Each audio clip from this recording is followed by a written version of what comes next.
মোহাম্মদপুরের শ্যামলী হাউজিং এলাকায় অজানা গ্যাসের বিষক্রিয়ায় একজন মারা গেছেন। অসুস্থ হয়ে পড়েছেন ৩০ জন। মঙ্গলবার ভোরে একটি ভাঙাড়ি দোকানের কর্মচারীরা পুরনো সিলিন্ডার ভাঙার চেষ্টা করলে সেখান থেকে ছড়িয়ে পড়া বিষাক্ত গ্যাসে তারা অসুস্থ হয়ে পড়েন। চিকিৎসকরা বলছেন কার্বন মনোক্সাইড গ্যাসের বিষক্রিয়া থেকে এমনটা হতে পারে।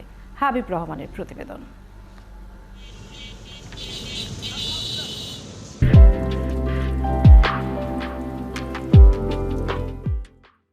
রাস্তার ধারে পড়ে থাকা পরিত্যক্ত এই সিলিন্ডার ঘিরেই যত রহস্য।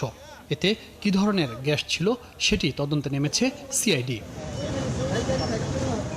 ভোররাতে সিলিন্ডারটি ভাঙার চেষ্টা করে ভাঙারি দোকানের এক কর্মচারী। এরপরই শ্যামলী হাউজিংয়ের আশপাশে ছড়িয়ে পড়ে বিষাক্ত গ্যাস। অসুস্থ অবস্থায় ঘর থেকে বেরিয়ে পড়ে শ্বাসকষ্টে আক্রান্ত মানুষ। পুরো এলাকায় তখন ঝাঁঝালো গন্ধ। ওনারা স্টাফরা খালি দাপাইতেছে, আমাদেরকে বাঁচান, আমরা মেডিকেলে নেন। কারণ আমরা তো নিজেরাই চলতে পারতেছি না। কোনো রকম ঘর থেকে বেরোয় এসে এক দৌড়ে বেরোয় এসে এই পাশে এসে বসে কাশতেই গাড় বলছে এমন অবস্থা। ওই যে ভাঙ্গারি দোকান ওরা যে কিনছে, ওই কিনে ওটা কাটতে চাইছে, তার জন্য এইরকম দুর্ঘটনা ঘটছে। এই গ্যাসের বিষক্রিয়ায় আত্মীয়ের বাড়িতে বেড়াতে আসা কবির হোসেন নামে একজন মারা গেছে। সরওয়ার্দী হাসপাতালে চিকিৎসা নিয়েছে প্রায় ৩০ জন। কার্বন মনোক্সাইড গ্যাস থেকে এমনটা হতে পারে বলে ধারণা চিকিৎসকদের। আমাদের এখানে এখন পর্যন্ত ১৪ জন রোগী চিকিৎসা নিয়েছেন, যার ৯ জন চিকিৎসা নিয়ে বাসায় চলে গেছেন। ৬ জন আমাদের এখানে ভর্তি আছেন। এখন সব রোগীগুলো আশঙ্কামুক্ত আছে। সিলিন্ডারটির ফরেনসিক পরীক্ষার জন্য নমুনা নিয়েছে সিআইডির ক্রাইম সিন ইউনিট।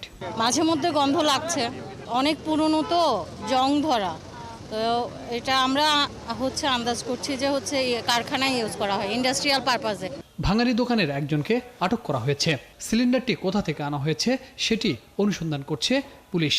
কালুর ভাঙারির দোকান একটা সিলিন্ডারকে ভাঙছিল, তো ভাঙার সময় ওখান থেকে গ্যাস নির্গত হয়, পুরন সিলিন্ডার আর কি। সে কোথা থেকে কিনলো, কিভাবে কিনলো, এটা কোথা থেকে চোরাই হয়েছে কিনা আদ্যপন্ত আমরা তদন্ত করে দেখছি। বিশেষজ্ঞরা বলছেন কার্বন মনোক্সাইডে অসুস্থ হতে যে পরিমাণ গ্যাস দরকার সেটি উন্মুক্ত স্থানে এমন বিষক্রিয়া তৈরি করার কথা নয়। হাবিব রহমান, ৭১, ঢাকা।